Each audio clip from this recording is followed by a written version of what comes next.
નમસ્કાર દર્શક મિત્રો, દેશ અને દુનિયાના સુપરફાસ્ટ સમાચારમાં આપનું સ્વાગત છે।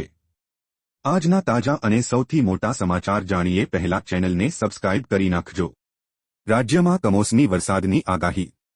હવામાન વિભાગની આગાહી મુજબ આજે વાતાવરણ વાદળછાયું રહે તેવી શક્યતા છે, જ્યારે આગામી 5 દિવસો સુધી 5 વાતાવરણ સૂકું રહેશે। આ સિવાય હવામાન નિષ્ણાંત અંબાલાલ પટેલે આગામી 18 થી 20 માર્ચના રોજ રાજ્યમાં કમોસમી વરસાદ પડે તેવી શક્યતા વ્યક્ત કરી છે। ખાસ કરીને કચ્છ, સૌરાષ્ટ્ર તેમજ ઉત્તર ગુજરાતમાં માવઠાની વધુ અસર જોવા મળી શકે છે, જ્યારે કમોસમી વરસાદની આગાહીને લઈ ખેડૂતો ચિંતામાં મુકાયા છે।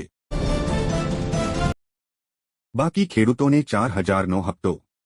પીએમ કિસાન સન્માન નિધિ યોજનાનો 2000 રૂપિયાનો 16મો હપ્તો 28 ફેબ્રુઆરી 2024ના રોજ ખેડૂતોના ખાતામાં ટ્રાન્સફર કરવામાં આવ્યો છે।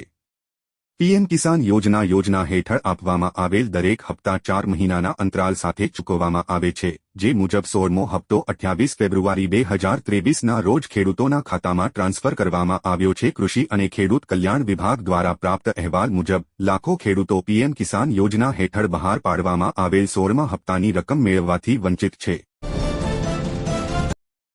સિલિન્ડરના ભાવમાં 100 રૂપિયાનો ઘટાડો।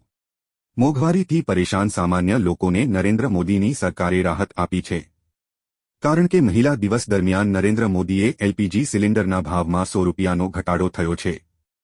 મતલબ કે હવેથી એલપીજી સિલિન્ડર 100 રૂપિયા સસ્તું થશે। આપને જણાવી દઈએ કે આંતરરાષ્ટ્રીય મહિલા દિવસ પર પ્રધાનમંત્રી નરેન્દ્ર મોદીએ ટ્વીટ કરીને આ સરસ મજાની જાણકારી આપી છે। સરકારના પગલાથી દેશભરના લાખો પરિવારને આર્થિક બોજ ઓછો થશે।